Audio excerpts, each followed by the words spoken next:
నమస్తే వార్తలకి స్వాగతం. వార్తల్లోని వివరాల్లోకి వెళితే శంకర్ విలాస్ పైవంతెన నిర్మాణం గురించి ప్రజల్లో కొందరు అపోహలు సృష్టిస్తున్నారని కేంద్ర మంత్రి పెమ్మసాని చంద్రశేఖర్ తెలిపారు. గుంటూరులో శంకర్ విలాస్ పైవంతెన కోసం భవనాలు, స్థలాలు కోల్పోతున్న వారికి పరిహారం పంపిణీ చేశారు. ఈ సందర్భంగా విలేకరులతో మాట్లాడుతూ 70 ఏళ్ల కిందట ఈ బ్రిడ్జిని నిర్మించారని తెలిపారు.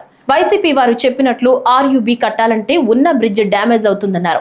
భవిష్యత్తులో ఆర్ఓబీని కట్టాలంటే మళ్ళీ ఆర్యూబీని మూసివేయాల్సి ఉంటుందన్నారు.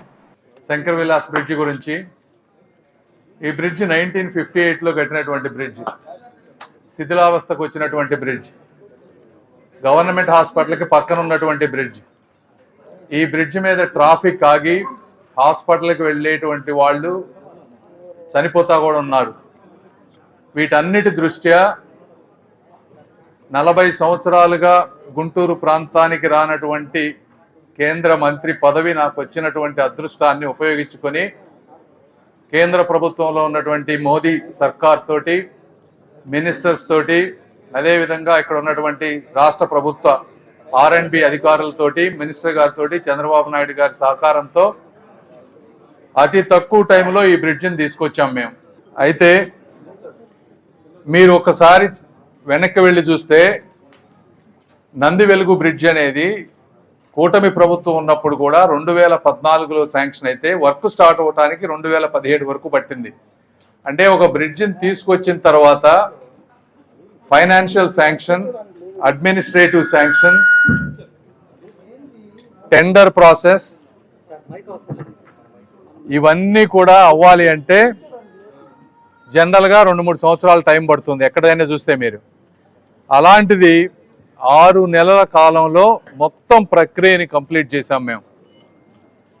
ఎమ్మెల్యేలు కానీ, ఇక్కడ అధికారులు కానీ, కలెక్టర్ గారు కానీ, మున్సిపల్ కమిషనర్ గారు కానీ, మా ఆఫీసులో ఉండే వాళ్ళ స్టాఫ్ కానీ నిరంతరం ఫాలో అప్ చేస్తే ఈరోజు టెండర్ ప్రక్రియ కూడా పూర్తయి బ్రిడ్జ్ కన్స్ట్రక్షన్ కావాలనుకుంటే రేపు పొద్దున స్టార్ట్ అయ్యేటువంటి పరిస్థితిని తీసుకొచ్చాం మేము ఫస్ట్ టైం. అయితే ఇది విశాల దృక్పథంతో చేయాల్సినటువంటి పరిస్థితి. అందులో ఇప్పుడు వచ్చినటువంటి ఈరోజు 20 మంది చెక్కులు తీసుకున్నారు, ఇంకో 40 మంది ఉన్నారు. ఈ 60 మందికి వాళ్ళంతటా వాళ్ళుగా వచ్చి ఇచ్చినందుకు వాళ్ళందరికీ కూడా కూటమి ప్రభుత్వం తరఫున మనస్ఫూర్తిగా అభినందనలు తెలుపుకుంటా ఉన్నాను. మిగిలిన వారికి కూడా నేను కోరుకునేది ఏంటంటే, సాధ్యమైనంత వరకు ప్రభుత్వం మీకు కాంపెన్సేషన్ ఇస్తుంది. మీరు లేనిపోనివి అంటే ప్రజలను కన్ఫ్యూజ్ చేయటం కోసం అర్థం పర్థం లేని ఆరోపణలు తీసుకొచ్చి అపోహలు కల్పియొద్దు. విజయవాడ ఎంపీ కేశినేని 3 రోజుల పాటు జరిగిన ఆంధ్రప్రదేశ్ జర్నలిస్ట్ ప్రీమియర్ లీగ్ ముగింపు ఉత్సవంలో పోటీల్లో గెలుపొందిన మరియు ప్రతిభ కనపరిచిన క్రీడాకారులకు ట్రోఫీలు అందజేశారు. ఫైనల్ మ్యాచ్ లో రాజధాని మీడియా జట్టు అమరావతి మీడియా జట్టుపై గెలుపొంది విజేత అవ్వగా, అమరావతి మీడియా జట్టు 2వ స్థానంలో నిలవగా, బెజవాడ మీడియా జట్టు 3వ స్థానం దక్కించుకుంది. ఈ సందర్భంగా ఆయన మాట్లాడుతూ భవిష్యత్తులో రాష్ట్రంలోని పలు నగరాల నుంచి మీడియా జట్లు పాల్గొనేలా క్రికెట్ లీగ్ జరగాలని ఆకాంక్షించారు. రానున్న రోజుల్లో విశాఖలో మరిన్ని IPL మ్యాచ్ల నిర్వహణకు ICC చైర్మన్ జై షా అంగీకారం తెలిపారని వెల్లడించారు.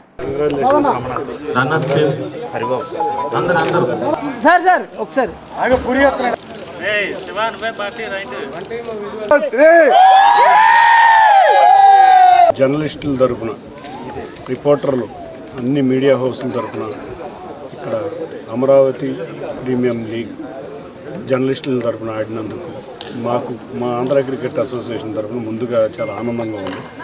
మీరందరూ చక్కగా ఆహ్లాదకరంగా ఈ 3 రోజులు ఇక్కడ గడిపినందుకు, మా ఆతిథ్యం స్వీకరించినందుకు, అంతేకాకుండా రేపు రాబోయే కాలంలో క్రీడల్ని మన ఆంధ్రప్రదేశ్ని క్రీడాంధ్రప్రదేశ్గా తీర్చిదిద్దే వ్యవహారంలో గౌరవ ముఖ్యమంత్రి నారా చంద్రబాబు నాయుడు గారు పడుతున్న శ్రమకు తోడ్పాటు ఇది మీరందరూ కూడా వాళ్ళు ఇక్కడ ఆడటం వల్ల, వాళ్ళ రకరకాల మీడియాల్లో కానీ ఇటువంటి వార్తలు రావటం వల్ల మొన్న కూడా చూసాము. ఎమ్మెల్యే క్రీడా ప్రాంగణం ఎమ్మెల్యేలతో క్రీడలు ఆడిచ్చారు.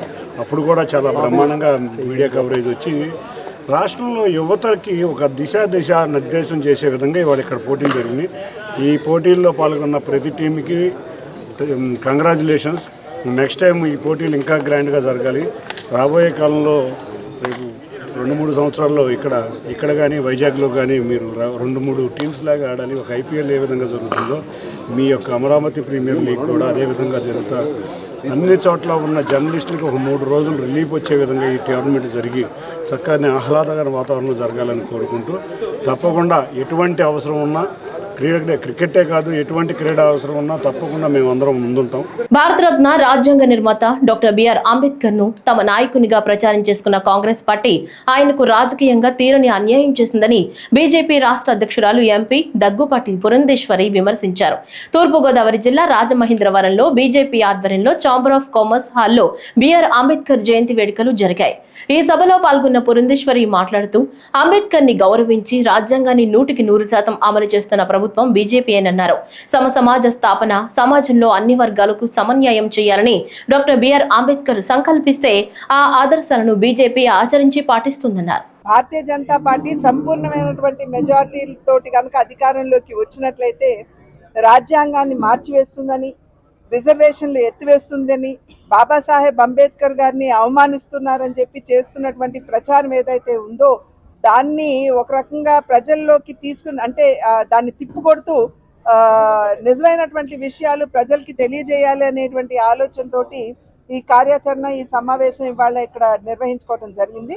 ఈ సమావేశ మాధ్యమంగా నిజంగా బాబాసాహెబ్ అంబేద్కర్ గారి స్ఫూర్తిని భారతీయ జనతా పార్టీ ఏ విధంగా కొనసాగిస్తున్నది, అదేవిధంగా రాజ్యాంగాన్ని సవరించినప్పటికీ కాంగ్రెస్ అధికారంలో ఉన్నప్పుడు కేవలం వారి స్వలాభాపేక్ష కోసం ఓట్ బ్యాంక్ పాలిటిక్స్ ని దృష్టిలో పెట్టుకుని, అదేవిధంగా డెమోక్రాటికల్గా ఎన్నుకోబడినటువంటి ప్రభుత్వాన్ని కూల్చివేయడానికి తప్పించి భారతీయ జనతా పార్టీ ఏ విధంగా రాజ్యాంగ యొక్క స్ఫూర్తి, లౌకికవాదం కావచ్చు, అందరికీ సమాజంలో ఉన్నటువంటి వారందరికీ న్యాయం చేయటం కావచ్చు, ఆ స్ఫూర్తిని కొనసాగిస్తూ ఏ విధంగా ముందుకు వెళ్తుంది అనేటువంటి విషయాన్ని ప్రజలకి తెలియజేయడం జరిగింది. విజయవాడ 4వ division Srinivas Nagar bank colony, Bharati Nagar ప్రాంతాల్లో పలు రోడ్ల పనులకు ఎంపీ కేశినేని చిన్ని, ఎమ్మెల్యే గద్దె రామ్మోహన్ శంకుస్థాపన చేశారు.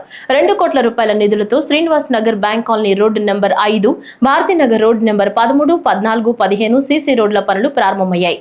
ఈ సందర్భంగా మాట్లాడుతూ మంత్రి నారాయణ సిఆర్డీఏ అధికారులతో ఇటీవల జరిగిన సమీక్షా సమావేశంలో డ్రైనేజీ, ఎస్టీపీ సమస్యలపై చర్చించడం జరిగిందని, విజయవాడ ఎమ్మెల్యేలు గద్దె రామ్మోహన్, బోండ ఉమామేశ్వరరావు, సుజనా చౌదరి అందరితో కలిసి విజయవాడ సమగ్రాభివృద్ధికి ప్రణాళిక సిద్ధం చేస్తున్నామని ప్రకటించారు. కూటమి ప్రభుత్వం అధికారంలోకి రాగానే విజయవాడ నగర రూపురేఖలే మార్చబోతున్నాం.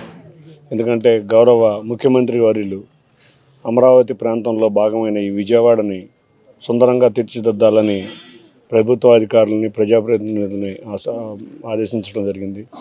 దానికి అనుగుణంగానే ఎమ్మెల్యే గద్దె రామ్మోహన్ రావు కానీ, ఇక్కడ కార్పొరేటర్ సాంబశివరావు గారు కానీ, ఈ శ్రీనివాస నగర్ కాలనీ, అంతేకాకుండా భారతీ నగర్ కాలనీలో ఎన్నో రోడ్లు చేశారు. దాంట్లో భాగంగా ఇవాళ ఈ 2 రోడ్లకి 2 కోట్ల మున్సిపల్ కార్పొరేషన్ నుంచి సుమారు 2 కోట్ల రూపాయల వరకు శాంక్షన్ చేపించి రోడ్లని బాగు చేసే పనిలో ఇక్కడ పనిచేస్తున్నారు.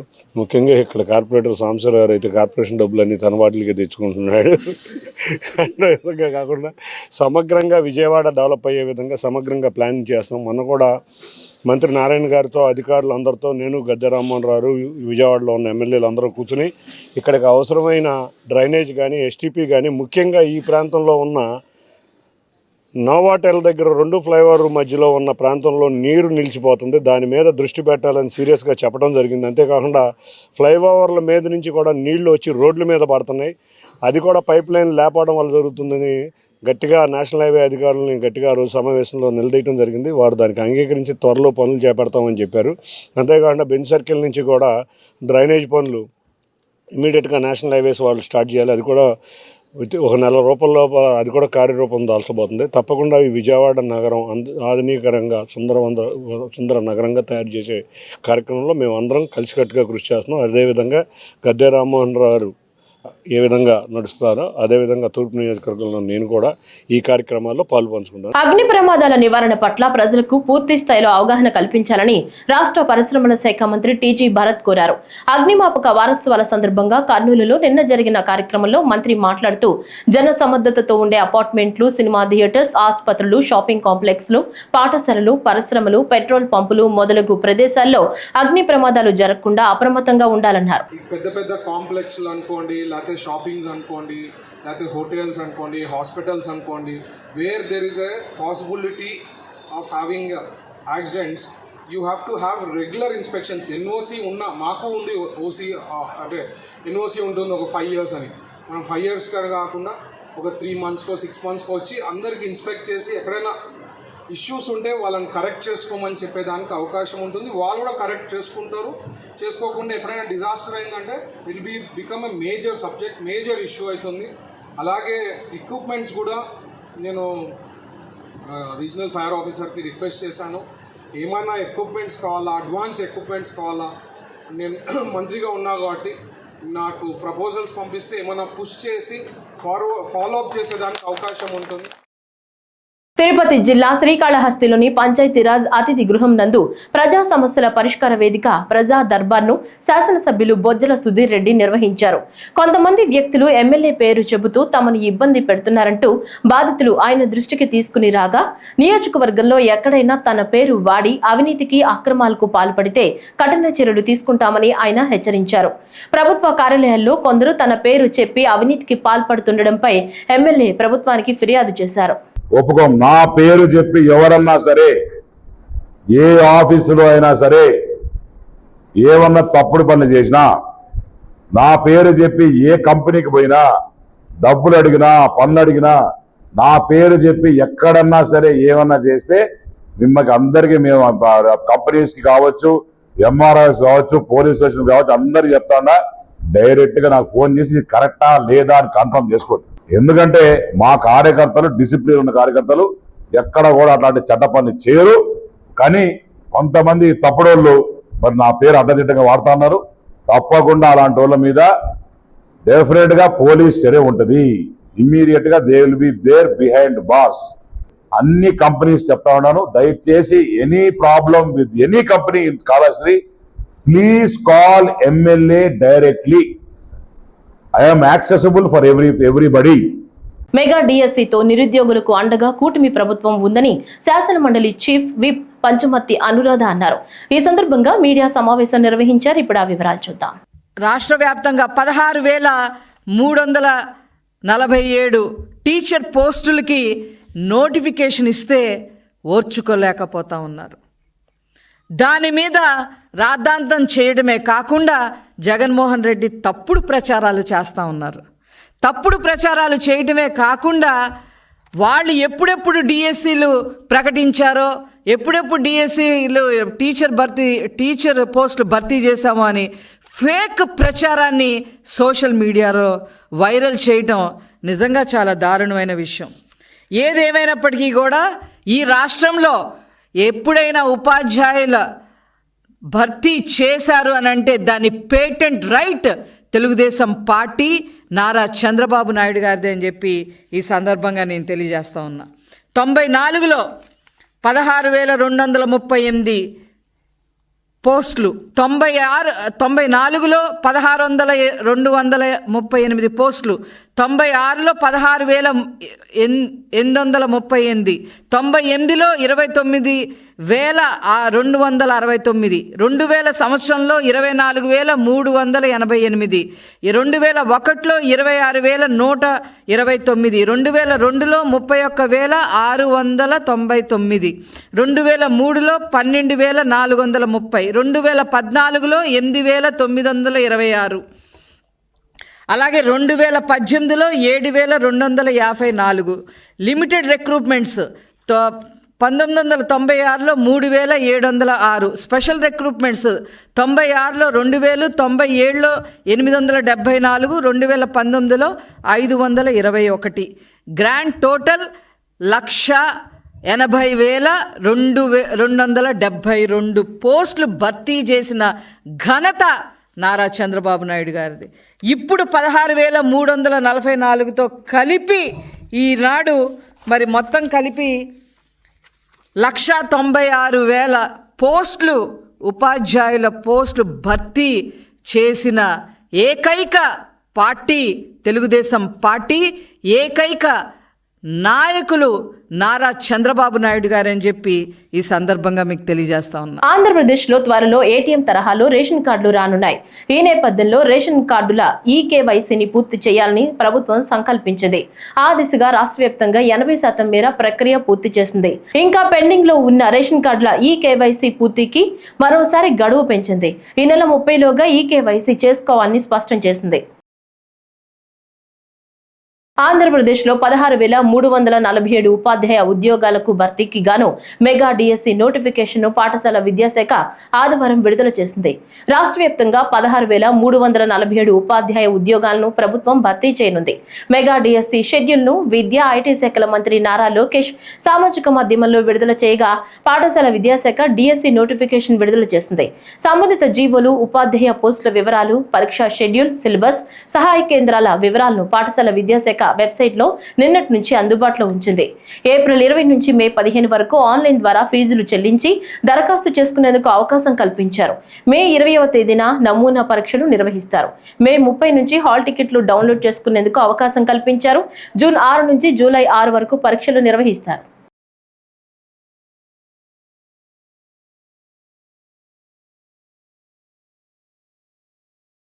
మంగళగిరి తాడేపల్లి కార్పొరేషన్ పరిధిలోని తాడేపల్లి సీతానగరంలో ఉన్న ప్రభుత్వ ప్రాథమిక ఆరోగ్య కేంద్రానికి 2 లక్షల రూపాయల విలువైన సామాగ్రిని రోటరీ క్లబ్ ఆఫ్ తాడేపల్లి ఆధ్వర్యంలో ఆదివారం సాయంత్రం rotary club district governor Sharath Chowdary చేతుల మీదుగా అందజేశారు.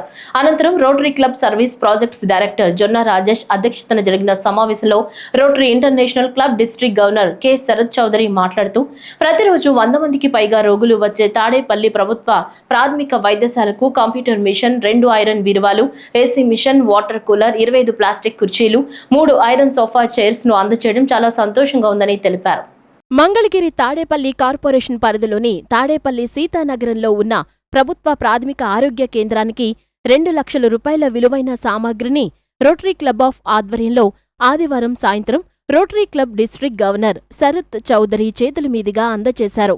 అనంతరం rotary club service projects director Jonna Rajesh అధ్యక్షతన జరిగిన సమావేశంలో rotary international club district governor 3150 K Sharath Chowdary మాట్లాడుతూ ప్రతిరోజు 100 మందికి పైగా రోగులు వచ్చే తాడేపల్లి ప్రభుత్వ ప్రాథమిక వైద్యశాలకు కంప్యూటర్ మిషన్, 2 ఐరన్ బీరువాలు, AC machine, water cooler, 25 plastic కుర్చీలు, 3 ఐరన్ సోఫా చైర్స్ ను అందజేయడం చాలా సంతోషంగా ఉందని తెలిపారు.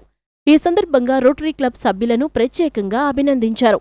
భవిష్యత్తులో మరిన్ని సేవా కార్యక్రమాలు రోటరీ చేస్తుందన్నారు. రోటరీ క్లబ్ ఆఫ్ తాడేపల్లి పిహెచ్సికి పేషెంట్స్ సౌకర్యం కోసం బెంచ్లు, కుర్చీలు, మరి డాక్టర్స్ సౌకర్యం కోసం సిస్టమ్స్, ఎయిర్ కండిషనర్సు, మళ్ళీ మందులు స్టోర్ చేసుకునే అల్మారాజు ఇవన్నీ ఇచ్చున్నారు. అంటే ఈ పిహెచ్సిలో 100 నుంచి 200 పేషెంట్స్ డైలీ వస్తూ ఉంటారు. వాళ్ళకి కష్టం లేకుండా కంఫర్టబుల్గా కూర్చుని వెయిట్ చేసి వాళ్ళు హెల్త్ సర్వీసెస్ పొందాలని ఆశతో ఇది చేస్తున్నారు. మంచి ఫెసిలిటీస్ ఉన్నాయి ఇక్కడ. ఇంకా కొంచెం ఏదైనా ఫెసిలిటీస్ బలపరచాలంటే Rotary is always here to help public health system in Andhra Pradesh. So తప్పకుండా ఈ పిహెచ్సికి అయినా, ఈ జిల్లాలో ఇంకేదైనా పిహెచ్సిస్కి అయినా ఏదైనా అవసరాలు ఉంటే రోటరీ ద్వారా మీరు బెనిఫిట్స్ పొందవచ్చు.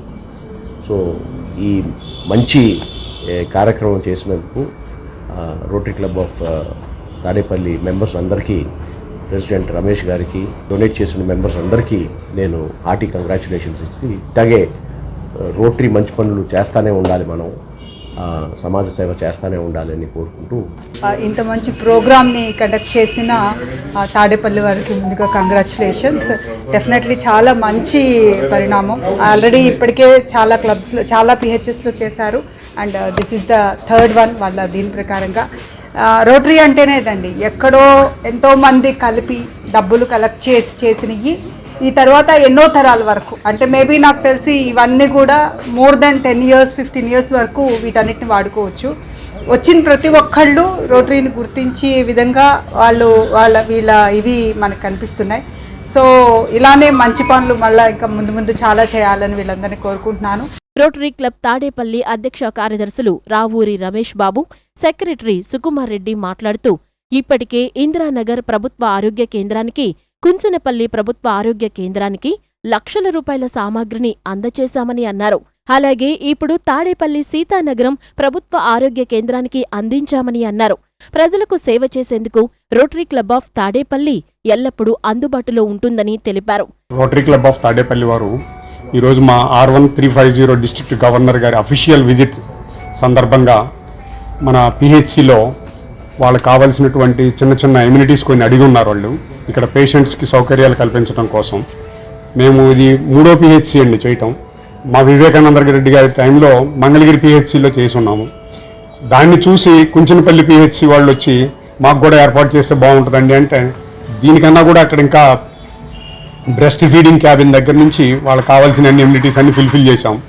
ఆ తర్వాత రమాదేవి మేడం ఈ డాక్టర్ గారితో దీంతో వచ్చి మాకు ఇవి కావాలండి అని ఒక చిన్న లిస్ట్ ఇచ్చి ఉన్నారు. వాటిలో అన్ని ఫిలప్ చేసి ఉన్నాము. ఈరోజు మా గవర్నర్ గారు ఇక్కడికి వచ్చి చూసి ఎల్పిడి ప్రొఫైల్కి సంబంధించిన టెస్టులు చేయడానికి కావాల్సినటువంటి ఎక్విప్మెంట్ కూడా మీ డిఎంహెచ్ఓ కనుక పర్మిషన్ ఇస్తే మేము ఇవ్వడానికి సిద్ధంగా ఉన్నామని చెప్పేసి చెప్తున్నారు. దానికి నేను మా గవర్నర్ గారికి చాలా థ్యాంక్స్ చెప్తున్నాను. ఇలాంటివి ఈ పబ్లిక్ కోసం మీ రోటరీ క్లబ్ గవర్నమెంట్ స్కూల్స్కి, వైద్య రంగంలో ఉన్నటువంటి పిహెచ్సిలకి చేయడానికి ఎప్పుడు ముందు ఉంటుందని తెలియపడుతుంది. అయితే ఈరోజు మనం చేస్తున్న ఈ కార్యక్రమం మెయిన్గా పేషెంట్లకి రెగ్యులర్గా ఇక్కడికి వచ్చే వాళ్ళకి చాలా ఇబ్బందికరంగా ఉందని చెప్పి గతంలో ఇక్కడే మనం ఆక్సిజన్ కాన్సన్ట్రేటర్స్ ఇచ్చున్నాము. అప్పుడు మేడం వాళ్ళు అడగటం మనం వెంటనే రమేష్ గారు స్పందించి సరే మేము చేసి పెడతామమ్మా అని చెప్పి క్లబ్లో నిర్ణయం తీసుకొని మేము ఈసారి దీన్ని 3వ పిహెచ్సిగా మేము చేసి ఉన్నాము. కానీ దీనికంటే కూడా ఇంకా ముందు రోజుల్లో వేరే మన తాడేపల్లి మండల పరిధిలో ఇంకా హాస్పిటల్కి సంబంధించి ఇంకా చాలా చేయాలనే ఒక ప్లానింగ్ తోటి అయితే మేము క్లబ్బు ఎప్పుడు దానిపైన డిస్కషన్ చేస్తూ ఉంటుంది. ఎందుకంటే తాడేపల్లి రోటరీ క్లబ్బు ప్రప్రథమంగా ముందు హెల్త్కి ఎక్కువ ఇంపార్టెంట్ ఇస్తూ ఉంటుంది. దాంట్లో భాగంగానే ఈ రోజున చూసుకుంటే మరి వివేకానంద రెడ్డి గారి దగ్గర నుంచి చూసుకుంటే రమేష్ గారి దాకా కూడా దగ్గర ఒక 10 లక్షల రూపాయలు ఖర్చు పెట్టి ఈ విధంగా మరి మనం చేయటం అంటే మామూలు విషయం కాదు. సో ఈ సందర్భంగా ప్రతి ఒక్క క్లబ్ సభ్యుడిని ఈ కార్యక్రమంలో పాల్పంచుకున్నందుకు ధన్యవాదాలు తెలుపుకుంటూ సెలవు తీసుకుంటాం. Service projects director Jonna Rajesh మాట్లాడుతూ భవిష్యత్తులో మరెన్నో సర్వీస్ ప్రాజెక్టులు చేపట్టి ముందుకు వెళుతుందన్నారు. ప్రాజెక్ట్స్ దాదాపు ఈ సంవత్సరం 13 సర్వీస్ ప్రాజెక్ట్స్ చేసింది. ఇప్పుడే మీటింగ్లో సర్వీస్ ప్రాజెక్ట్స్ గురించి మొత్తం డిస్కస్ చేశాము. ఇది 14th సర్వీస్ ప్రాజెక్ట్. ఇటువంటి సర్వీస్ ప్రాజెక్ట్స్ ఇంక మరెన్నో చేయాలని రోటరీ క్లబ్ అంటే I'm proud of a Rotary club. రొటేరియన్గా ఉండడానికి మేము అందరం చాలా గర్వపడుతున్నాము. ప్రజలు మమ్మల్ని అప్రోచ్ అవుతున్నారు. ఈ పిఎస్సీ కాదు, దాదాపు రోటరీ క్లబ్ ఆఫ్ తాడేపల్లి ఇది 4వ పిఎస్సీకి ఈ రకంగా మన సహకారం అందించడం జరిగింది. ముందు ఇలాంటి ఎన్నో సహాయ సహకారాలు అందిస్తారని ప్రజలందరూ రోటరీ క్లబ్ని మాకు హెల్ప్ చేయండి అని చెప్పేసి ఒక చెయ్యి ఇవ్వండి అని చెప్పి మా దగ్గరికి వస్తున్నారంటే కారణం రోటరీ క్లబ్ ఆఫ్ తాడేపల్లి చేసిన సేవా కార్యక్రమాలు ఈ ఏరియాలో. Thank you sir, thank you for all your support. Thank you madam, and thanks for the staff and thanks for the madam. ఈ కార్యక్రమంలో deputy governor P Sivaranjani, assistant governor మాజీ టి వంశీకృష్ణ, మున్నంగి వివేకానందరెడ్డి, చంద్ర ఓబులారెడ్డి, ఉండేలా, పర్చూరు కిరణ్ కుమార్, కాట్రగడ్డ శివనారాయణ, గోపు నాగరాజేష్, అరేగా కుటి రవీంద్రరెడ్డి, కెవి చంద్రశేఖర్ రెడ్డి, జొన్నా కిషోర్, డి వెంకట నరసింహం, కొండేపట్టి నరేంద్ర, కొత్తలంక అమరేంద్ర, రచర్ల శ్రీనివాస్, బొంతు అప్పిరెడ్డి, బుర్రముక్కు శ్రీరామిరెడ్డి, చొప్పర బుల్లిబాబు, తాడేపల్లి ప్రాథమిక ఆరోగ్య కేంద్రం doctor Shanti, doctor Anusha, health supervisor Ramadevi, staff nurse Umadevi, Rotary club సభ్యులు రాజేష్, రవీంద్రారెడ్డి తదితరులు పాల్గొన్నారు. మా పిహెచ్సికి విచ్చేసిన సార్ వాళ్ళందరికీ ఇలా మాకు ఇచ్చిన ఒక డొనేట్ చేసినందుకు పేషెంట్లకి ఉపయోగపడేవి, అలానే మాకు ఈహెచ్ఆర్ చేయడానికి సిస్టమ్ అనేది వర్షన్ అప్డేట్ అనేది మేము చాలా నీట్గా అనుకున్నాము. సార్ వాళ్ళు ఇన్ టైంలో మాకు కరెక్ట్గా ఇచ్చారండి. అంటే దీనికోసం మేము చూస్తున్నాము, ఇది మాకు ఇలా హెచ్డిఎస్ అమౌంట్ అది పడినప్పుడు ఇది పర్చేస్ చేసుకోవాలనుకున్నాము. కానీ అన్ఎక్స్పెక్టెడ్గా సార్ మంచి టైంలో ఇవ్వడం అనేది చాలా సంతోషకరంగా ఉంది. అలానే ఇంకా వాటర్ డిస్పెన్సర్ కానీ, టేబుల్స్ కానీ, ఇలా చైర్స్ ఇవి పేషెంట్స్కి యూజ్ అయినందుకు, మమ్మల్ని ఇలా హెల్ప్ చేసినందుకు చాలా థ్యాంక్స్. జర్నలిజం పవిత్రమైన వృత్తి అని ఇందిరాగాంధీ యూపీహెచ్ఎస్సీ వైద్యాధికారిని డాక్టర్ పి అనుష అన్నారు. జర్నలిస్టులు నిత్యం ఎన్నో సవాళ్లను ఎదుర్కొంటూ సమాజాభివృద్ధికి బాట వేస్తున్నారని తెలిపారు. ఇటీవల ఆంధ్రప్రదేశ్, తెలంగాణ రాష్ట్రాల్లో ఉత్తమ జర్నలిస్టులుగా ఎంపికై సుప్రీంకోర్టు 48వ ప్రధాన న్యాయమూర్తి ఎన్వి రమణ చేతుల మీదుగా బాపనపల్లి శ్రీనివాసరావు, బత్తుల సాంబశివరావులు అవార్డులు అందుకున్నారు. జర్నలిజం పవిత్రమైన వృత్తి అని ఇందిరానగర్ యూపీహెచ్ఎస్సీ వైద్యాధికారిని డాక్టర్ పి అనుష అన్నారు. జర్నలిస్టులు నిత్యం ఎన్నో సవాళ్లను ఎదుర్కొంటూ సమాజాభివృద్ధికి బాట వేస్తున్నారని తెలిపారు. ఇటీవల ఆంధ్రప్రదేశ్, తెలంగాణ రాష్ట్రాల్లో ఉత్తమ జర్నలిస్టులుగా ఎంపికై సుప్రీంకోర్టు 48వ ప్రధాన న్యాయమూర్తి ఎన్వి రమణ చేతుల మీదుగా బాపనపల్లి శ్రీనివాసరావు, బత్తుల సాంబశివరావు సాంబలు అవార్డులు అందుకున్నారు. ఈ సందర్భంగా అభినందనలు తెలియజేస్తూ ఇందిరానగర్ యూపీహెచ్ఎస్సీ వైద్యాధికారిని doctor P Anusha, malaria Mangalagiri sub unit అధికారి ఏ శ్రీమన్నారాయణ సంయుక్త ఆధ్వర్యంలో శనివారం గణపతి నగర్లో ఉన్న ఇందిరానగర్ పట్టణ ప్రాథమిక ఆరోగ్య కేంద్రం నందు శ్రీనివాసరావు, సాంబశివరావులకు పూలమాలలు వేసి శాలువాలతో సత్కరించి పూల మొక్కలు అందజేశారు. ఈ సందర్భంగా డాక్టర్ అనుష మాట్లాడుతూ జర్నలిస్టుల కృషి వలన సమాజంలో అనేక సమస్యలు పరిష్కారమవుతున్నాయన్నారు. జర్నలిస్టులు ప్రజలకు, ప్రభుత్వానికి వారధిగా ఉంటూ ప్రజలకు విశేషమైన సేవలందిస్తున్నారన్నారు. ఇందిరానగర్ అర్బన్ ఆరోగ్య కేంద్రం సేవలను విస్తృతంగా ప్రజల్లోకి తీసుకువెళ్లడంలో పలువురు జర్నలిస్టులతో పాటు బాపనపల్లి శ్రీనివాసరావు, బత్తుల సాంబశివరావుల పాత్ర వెలకట్టలేనిదని కొనియాడారు. ప్రజల మన్ననలను మరింతగా పొందుతూ భవిష్యత్తులో మరిన్ని అవార్డులను అందుకోవాలని కోరుకుంటున్నట్లు చెప్పారు. ఇవాళ గణపత్ నగర్లోని యూపీహెచ్సి ఇందిరానగర్లో మన జర్నలిస్ట్ మంగళగిరిలో ఉన్న 3 జర్నలిస్టులకి మనకి స్టేట్ బెస్ట్ జర్నలిస్ట్ అవార్డు వచ్చింది. మన బాపనపల్లి శ్రీనివాస్ గారికి, సాంబా గారికి, అవ్వ శ్రీనివాస్ గారికి. సో ఇక్కడ మన హాస్పిటల్లో మనం సన్మానం చేయడం అనేది జరుగుతుంది. వీళ్ళు మెయిన్గా మన సుప్రీంకోర్టు న్యాయమూర్తి ఎన్వి రమణ గారి చేతుల మీదుగా అవార్డు అందుకున్నారు. వీళ్ళ గురించి చెప్పాలంటే మన హాస్పిటల్ ఇక్కడ ఎస్టాబ్లిష్ ఇక్కడ చేసినప్పటి నుంచి మా యొక్క సక్సెస్లో ప్రతి అడుగులో వీళ్ళు మమ్మల్ని బాగా ఎంకరేజ్ చేశారు. బాపనపల్లి శ్రీనివాస్ గారు, సాంబా గారు వాళ్ళు.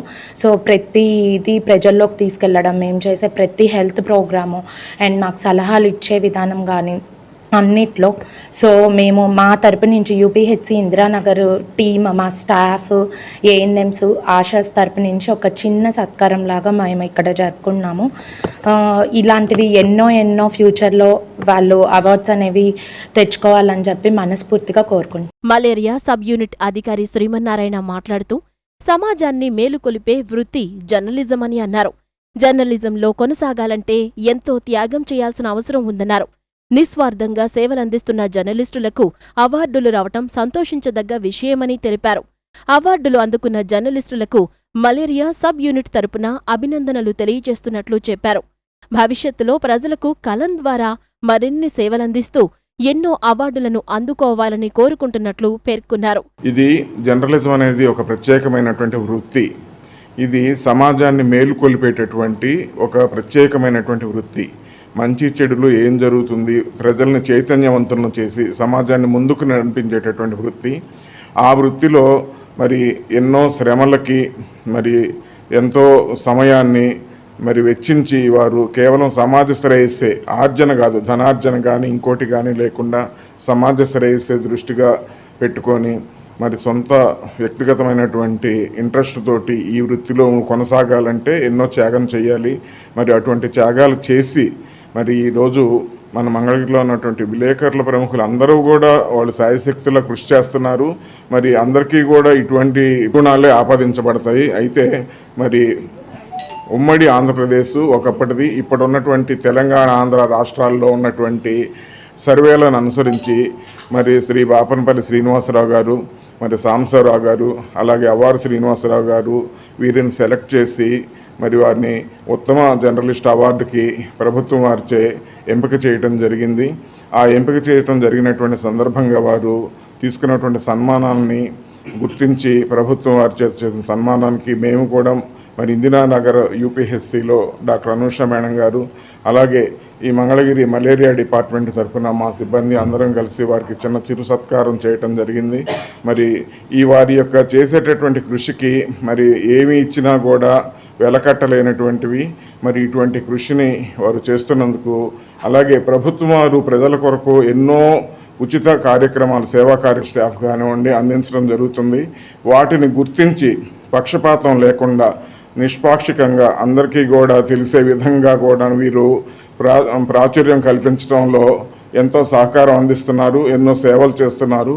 ఈ కార్యక్రమంలో స్టాఫ్ నర్సులు Varalakshmi, Jyothi, lab technician Dilsha, LGS Imran, malaria supervisor T Saidulu, Sagar, health assistant Srinivasa Rao, ఆరోగ్య కేంద్రం ఏఎన్ఎంలు, ఆశాలు, సిబ్బంది తదితరులు పాల్గొన్నారు. భారతరత్న డాక్టర్ బిఆర్ అంబేద్కర్ ఆశయాలను బీజేపీ ప్రభుత్వం చిత్తశుద్ధితో ముందుకు తీసుకుని వెళుతుందని బీజేపీ రాష్ట్ర అధికార ప్రతినిధి వల్లూరు జయప్రకాష్ నారాయణ తెలిపారు.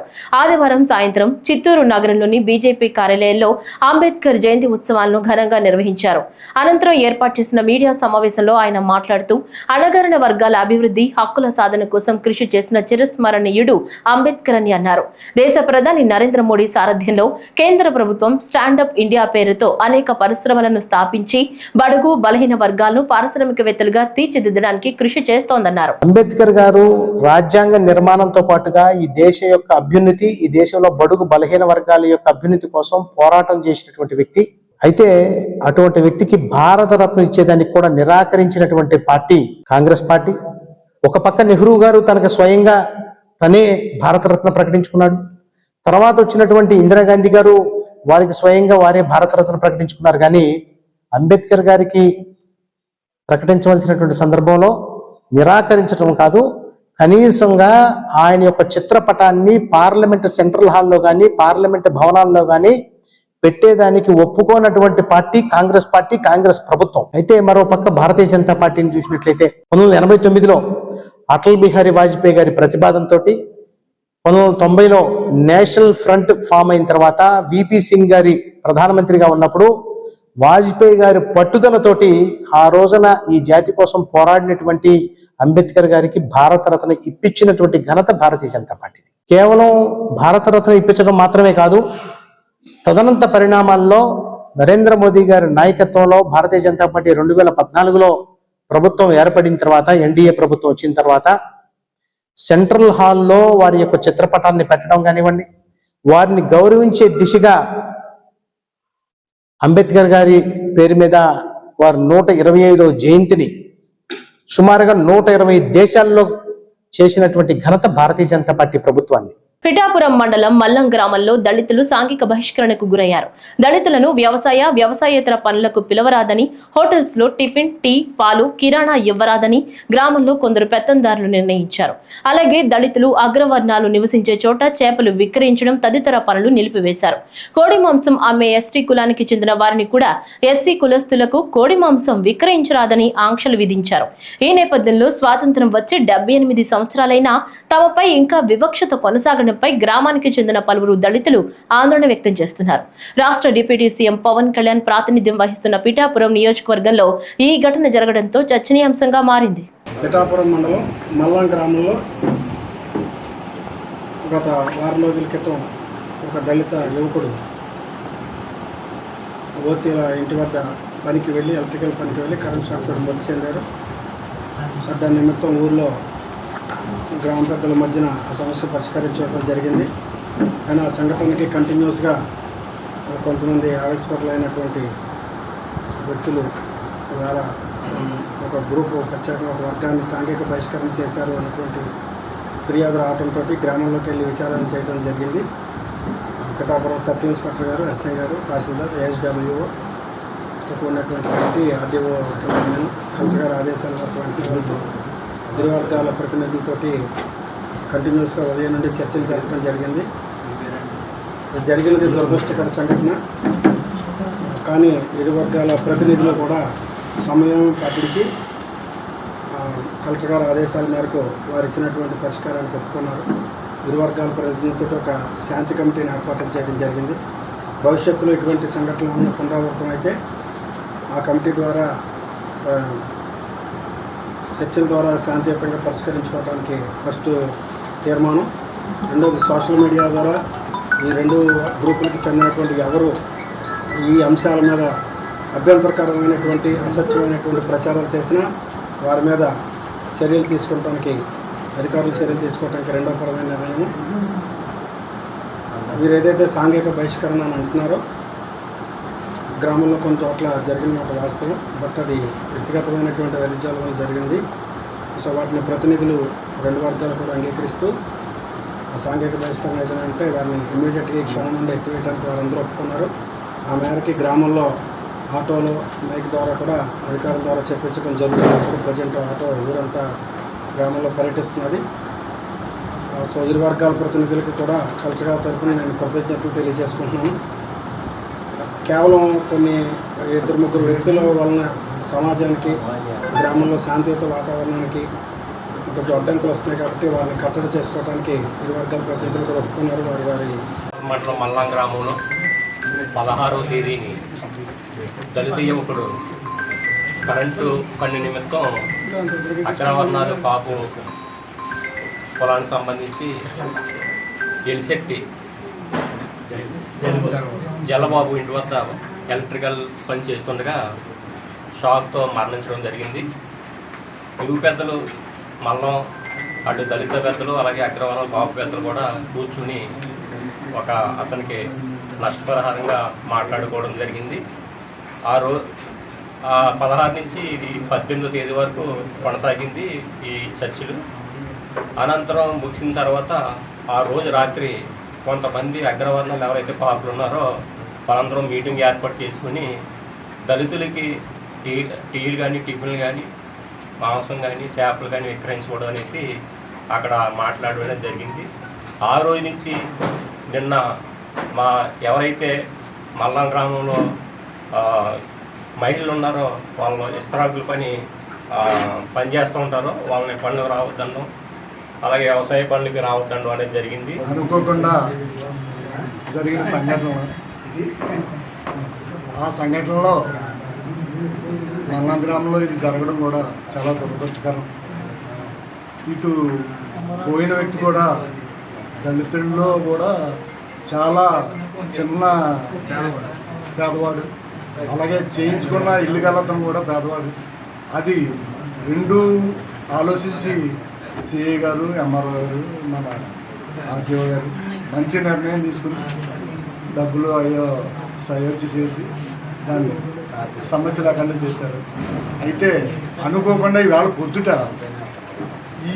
ఈ కార్యక్రమాన్ని మళ్ళీ అవుతే డబ్బులు కార్యక్రమం అవుతుంది అనే ఈ హోటల్స్, ఈ పాల వ్యాపారులు వీళ్ళందరూ కూడా ఈ డబ్బుల గురించి జరిసి అమ్మకం మానేశారు తప్ప సాంఘిక బహిష్కరణ ఇదని వాళ్ళకి తెలియదండి. పాపం నిజంగా అంత అవగాహన లేదు వాళ్ళకి. ఇది మాత్రం నిజంగా తప్పు. ఏ కాస్ట్ అంటే అవునండి, ఏదంటే అవునండి, ఇది అమ్మకపోవడం అన్నది సమాజపరంగా చాలా తప్పు. అది ఈవేళ వెంటనే మాకు ఇన్ఛార్జ్ గారు ఫోన్ చేసి ఇది మీరు చాలా తప్పు చేస్తున్నారు, నువ్వు వెళ్ళి అది అర్జెంటుగా చూడు అని నాకు ఫోన్ చేయడం జరిగిందండి. 9-8 గంటలు చేస్తే ఈ లోపలనే సిఐ గారికి, మన ఆర్టీఓ గారికి వాళ్ళు కూడా వచ్చి వెంటనే ఒకటి ఈ రెండుని పంచాయతీ ఆఫీసులో కూర్చోబెట్టి ఇద్దరినే చక్కగా అందంగా మాట్లాడించి. రాష్ట్రంలో ఎండలు ఠారెత్తిస్తున్నాయి. ఈ రోజు 31 మండలాల్లో తీవ్ర వడగాలులు, మరో 20 మండలాల్లో వడగాలులు వీచే అవకాశం ఉందని విపత్తుల నిర్వహణ సంస్థ ఎండీ కూర్మనాథ్ తెలిపారు. రాబోయే 3 రోజుల్లో కొన్ని ప్రాంతాల్లో తేలికపాటి నుంచి ఓ మోస్తరు వర్షాలు కురిసే అవకాశం ఉందని వాతావరణ శాఖ తెలిపింది.